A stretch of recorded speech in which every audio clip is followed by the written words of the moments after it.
Ignition sequence start. 6, 5, 4, 3, 2, 1, 0. Liftoff. We have a liftoff.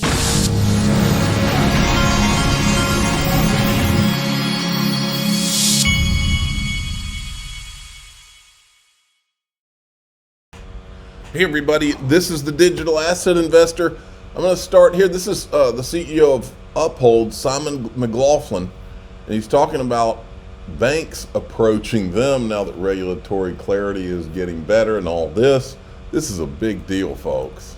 It's a big deal from a lot of angles. Of course, there's a slightly different point, which is as regulation is now finally becoming clearer in the UK, in Europe in particular, in places like Singapore and Dubai, as the regs become clearer, you're going to get greater enterprise adoption. You're also going to get greater adoption from the traditional finance world. So we've now been approached by several banks who are interested in white labeling our service. Again, they don't want our wallet. They don't want their customers have to go through KYC twice, but they do want to plug in and access certain of our core services. That's... Imagine the money that's about to be made.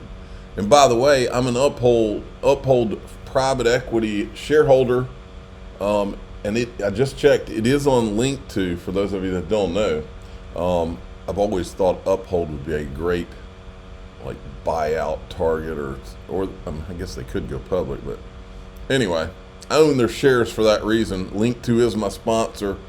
Go check it out. Top of the description. You'll see a link to it's linqto.com. And by the way, reminder, Link2 said that they're going to go IPO this year. The Link2 shares, they're out of Link2 shares on the platform. Not sure if they're going to be adding any more or not. Check it out. Eleanor Terrett scoop. Senator Warren is rallying her donor base in anticipation of her challenge of a challenge to her Massachusetts Senate seat. Check this out. She says, refers to John Deaton without saying his name, says a guy who just recently moved here. So she's trying to totally minimize John Deaton. She ought to be terrified of John Deaton. Let me tell you one thing. If I was John Deaton, that I would say when I got on stage against her, of course, she probably, if I had to bet, she'll probably avoid at all costs even acknowledging him, because to acknowledge him is to not acknowledge that she herself is a liar, because John's going to tell the truth and she won't be able to answer. Let me give you one example.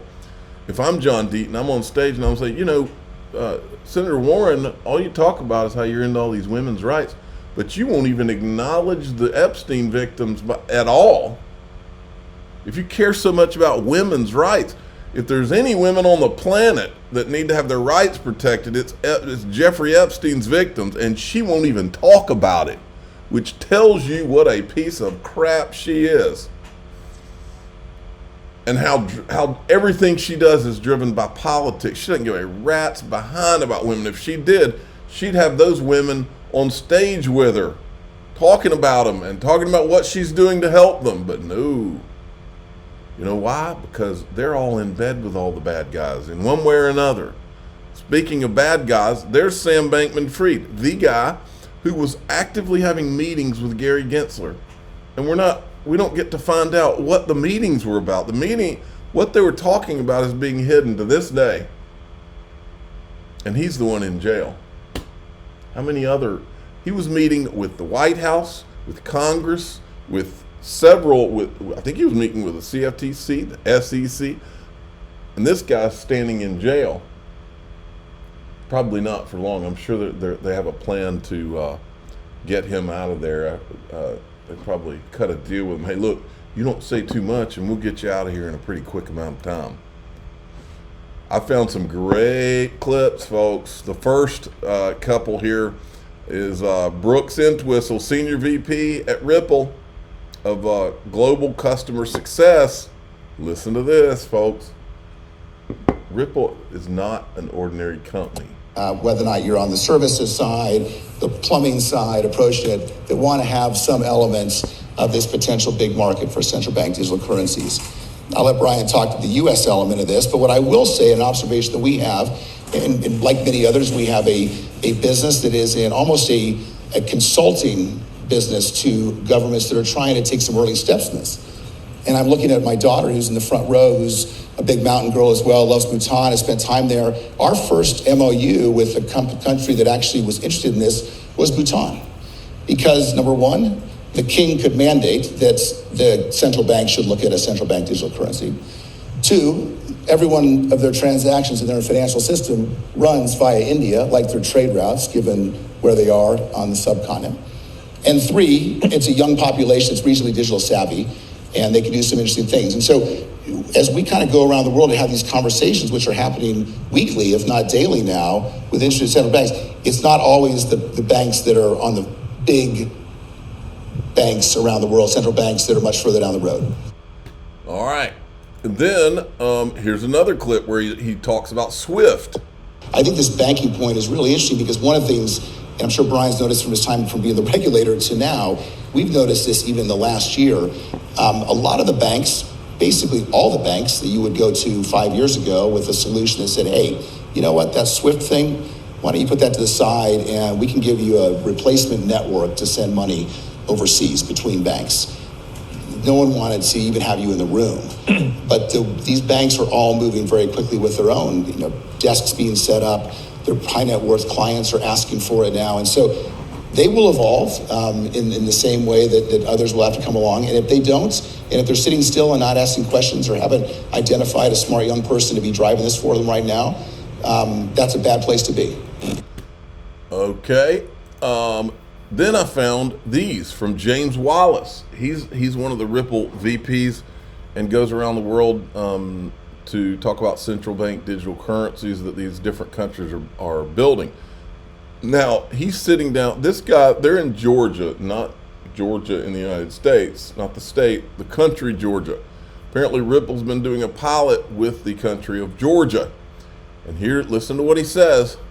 About the national bank and your relations regarding the digital Larry, let me go the following way.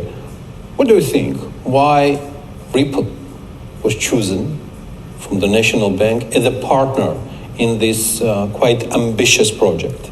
Yeah, well, firstly, we're very excited and proud to have been selected by the National Bank.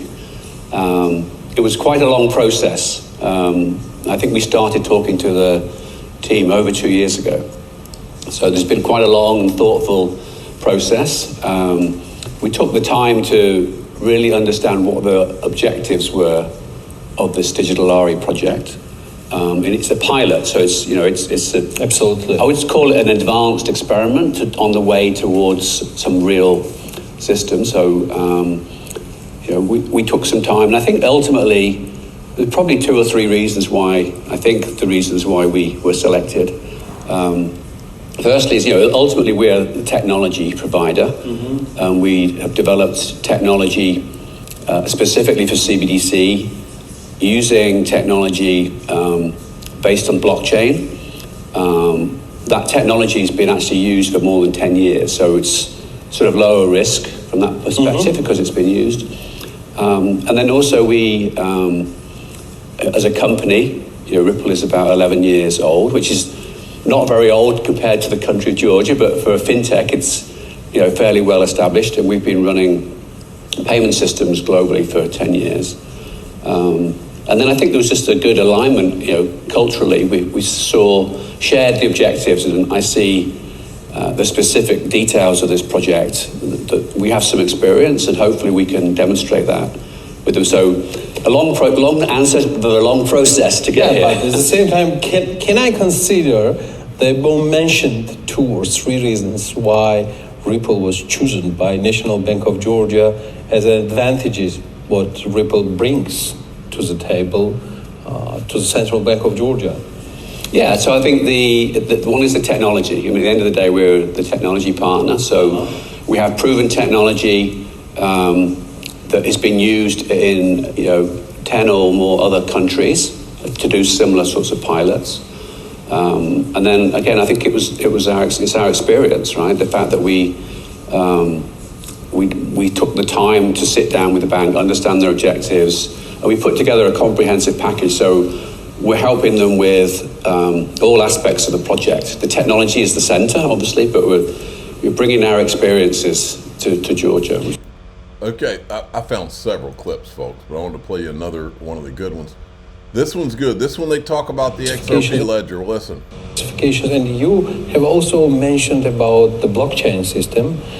My question is, it's going to be integrated, let me say so, on the existing blockchain, or you guys are thinking about some outstanding system in regards of digital? Yeah, it's a great question. So basically, the technology that we're creating for the digital lari is a private blockchain, but it's based on the technology used in the public blockchain. So the public blockchain that we use is called the XRP ledger. It's a publicly available open source blockchain technology. And what we do for each country we're working with, we create a new private version. So you can only use the blockchain if you are permissioned to do so. So the advantage of that is the XRP ledger technology is proven. It has been processing billions of transactions. But central banks like to have things a little bit more private. So we have created a private version. So it's a little bit of a hybrid, to answer your question. But definitely it's absolutely independent platform, which is specifically performed for each project where you evaluate. Yes, yeah, exactly right. I'll never forget one time when David Schwartz had used as an example. He said, "Look, you can't just throw it all at them at once." This is, in so many words, this is what he was saying. And he was talking about these walled gardens, like here in this case, the digital lari, is that what they call it for Georgia? And this is a private ledger. And so this private garden, this walled garden, you build this for them, and then when the walls come down, the walls come down, and then XRP is the bridge to the next walled garden. And that's how I've always thought of it. That kind of makes sense to me. And David Schwartz was basically saying that is where this could go, or where we would like this to go, that kind of thing. Now, in DAIXRP.com, here's what we're going to do. And by the way, in the next video, I'll show 2 more videos of James Wallace. I had some good stuff. But in DAIXRP.com, here's what we're going to do. Charles Hoskinson has come back in on, and this is against the backdrop. I went and filmed for XRP Unleashed documentary in DC last week. Well, Stephen Narioff was there. I actually met him in person for the first time. Now, do I know anything about what Stephen Narioff had? He says he's got all kinds of proof and evidence of all kinds of things. I don't know all the details of what he can prove and what he can't prove. All I know is what we uncovered in ETHgate and what that means and what it doesn't mean and all of that. Now, so what I'm going to do in DAIXRP is I'm going to show you what Charles said, because I have the video. And then I'm going to tell you where I think that I'm not saying he's lying. I'm just saying I feel like in a lot of ways he's intentionally doing some misdirection about what the issue is. And saying that things were said that may have been said by somebody in his comment section, but not like something that we've been pounding a drum and saying this over and over. He's acting like the whole XRP community, and this has been my big problem all along. He's acting like the whole XRP community has said this specific thing, and I never said it. I don't know who said it. I don't know what he's talking about. So anyway, I'm the digital asset investor. I'm not an investment advisor. This is for entertainment purposes only. Please subscribe, hit the like button, tell your friends and family. Here we go.